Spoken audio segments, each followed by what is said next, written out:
کہ اللہ تعالیٰ نے جتنی آسمانی کتابیں نازل کیں ان سب میں جو کچھ آیا وہ سب کا سب اللہ نے قرآن مجید میں سمیٹ دیا۔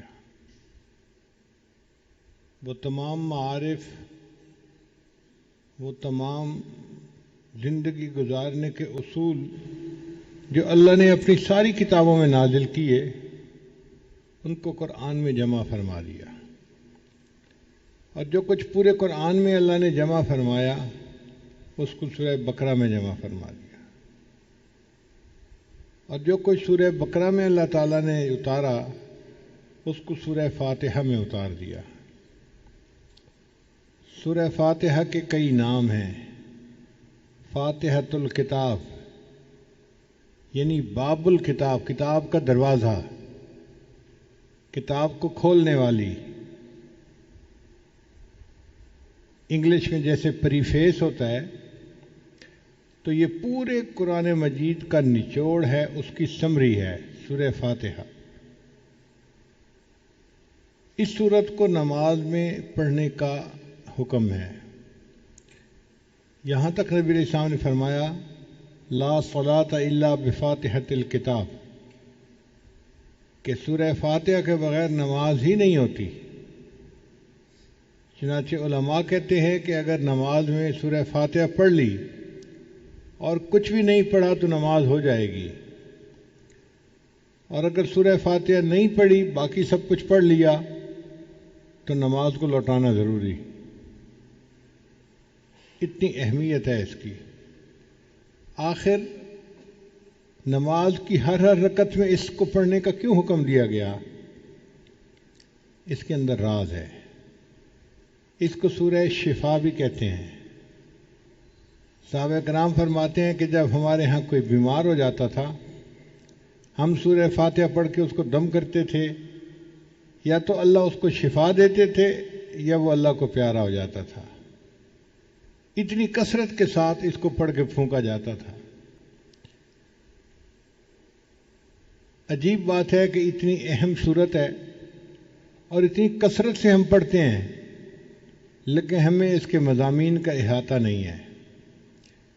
ابھی اگر کسی سے پوچھا جائے کہ آپ بتاؤ کہ سورہ فاتحہ پورے قرآن کا کیسے خلاصہ ہے تو پتہ نہیں ہوگا۔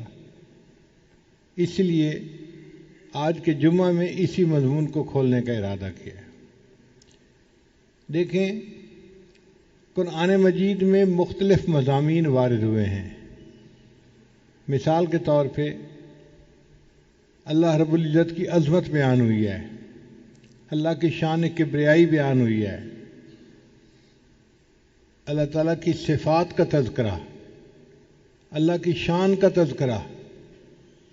تو جہاں بھی قرآن مجید میں یہ تذکرہ ہوا اس کو الحمد نے سمیٹ لیا۔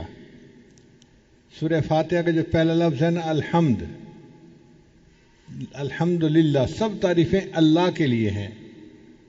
اب ان دو لفظوں نے ان تمام مضامین کا احاطہ کر لیا جو اللہ کی عظمت، اس کی صفات، اس کی کبریائی سے متعلق ہیں۔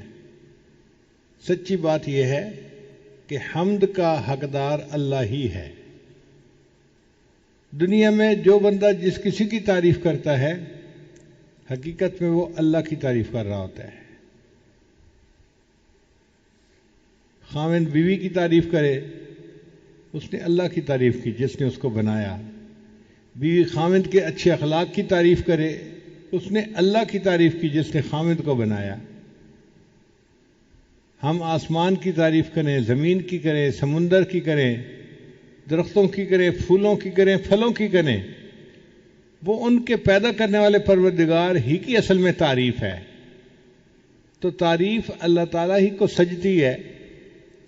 اس لیے الحمدللہ ان دو لفظوں نے اللہ رب العزت کی عظمت کے مضامین کو سمیٹ لیا۔